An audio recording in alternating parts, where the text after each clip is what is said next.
The point is that even though we may not want to reincarnate again while we are alive, we may very well want to, once we've crossed over.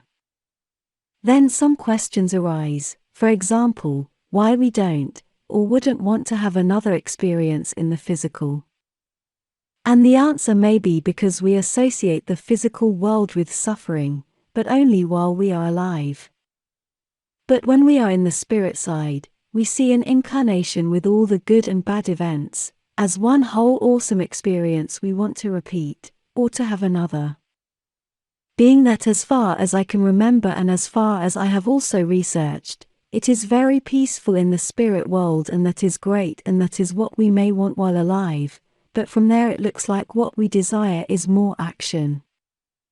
Another factor is that when we are in the spirit world we are perfectly conscious that an incarnation in the physical is only of a very temporal nature, that we do not lose our identity, and that there is nothing that can ever happen to us in the world of the living that can truly harm us. While we are alive we may see everything in a strong emotional and dramatic way, but when we cross over we see an entire incarnation as just a ride, and just one more of many we've had and we will have. With this, leaving the desire to not incarnate anymore, as only an insignificant side effect of experiencing pain, especially emotional pain, while we are in the world of the living, something we expect and we disregard as not having much importance once we are in the spirit world, as it is only part of the experience and a consequence of having a body. Looking at the problem from another angle, what does the next concept tell us? That there is nothing in the material world that we take with ourselves once we cross over into the spirit world. We cannot take our money, our art collection, or car, our house, nor any of our material possessions. The only thing that we do take with ourselves when we die is our experience, or what we've learned through our lifetime, and all the spiritual growth we could achieve. What does this mean?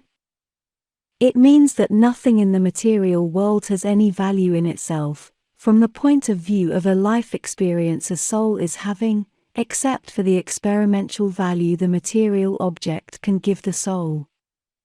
And if we add this last concept to another one, to the fact that if you accumulate too much of anything, some things more than others of course, the things will start to own you, and not you them. This because you must sacrifice much of your life in order to tend to the needs of the things you own, and with it, acting in detriment to your life experience. All this would mean that what really matters during a lifetime is the experience we accumulate, and not the material things we can uselessly pile up, being this last thing a symptom of identifying too much with having and not with being, thinking that the material world is all what matters, because it is all there is. So, as I see things, what really matters is self-improvement, and in every possible manner, but especially spiritual growth, where who we are inside, our values and our ethics, and our actions are far more important than what, and how many things we own during a lifetime. I'm not saying we must neglect our need to own things, because as I said above they do give us experimental value that nurtures our spiritual growth as well, although this would depend on the needs and wants of each individual during its life experience, but things do have their place.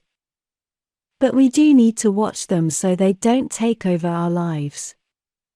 As a meaning to life, I'd say it is to realize we are the creators of our circumstances, and the reason we continue to reincarnate over and over again is because we feel we have not yet mastered the knowing how to give the correct value to each one of our lives' experiences. I certainly don't believe there are any entities, or devils of sort that force us all to reincarnate. I firmly believe we do so because of our own attachments and ideas of unfulfillment, of all what we think we have left undone. So, once more, learning to let go, to forgive others and especially ourselves, and to appreciate what we have, and who we have, all in gratitude, brings us closer to not needing to repeat yet another incarnation, or at least would help us prevent repeating the same last one, giving us the opportunity to move on. Another factor that I feel also makes us come back into the physical is the need to feel that we can create a wonderful life, despite any hardship or unwanted experiences, a life we would want to repeat, only with variations perhaps, or to learn to create countless different positive and fabulous lifetimes, full of contrasts and spiritual growth. And with it, being able to synchronize the meaning of life our souls may have from the physical point of view and from the spirit side's point of view as well. The more we can synchronize our values congruently, the more whole we can become as beings, and the more control we can have over our lives. What are we alive for? Perhaps it is to learn to be happy despite everything else, perhaps even dissolving all negativity, as it is only an interpretation that changes as we see it from different angles. Seeing life as something hard, as it is hard no matter who and where you are. As I see it, life is about staying alive as long as you can, and as well as you can, perhaps even seeing it as if life were a game where the whole point is to see how long you can last there, how hard are you to kill. And one of the keys is to persevere, to march on no matter what, to insist in what you want and need, and never give up. And then perhaps, as souls, we can finally come to see that being in the spirit world, or in the physical side is all the same, being that contrast as only another expression of duality, and only an interpretation, as from the most expanded point of view we all desire to attain. There is no duality between the spirit world and the material world. There is only spirit world. The material side, however compelling it may be, is only an illusion. They are both only a set of ideas, values, and interpretations in one great soup of pure consciousness. I know it hurts to be alive, it hurts here too, and that physical and emotional pain cannot be denied.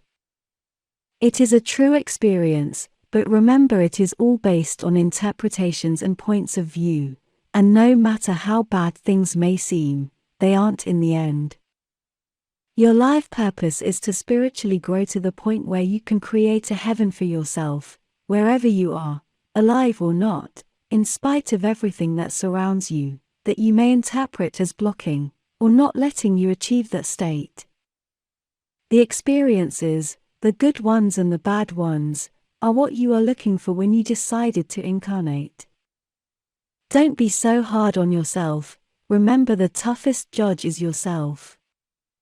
Be kind to others, and be kind to yourself, but always take care of yourselves. With much love. Marie Swaruu.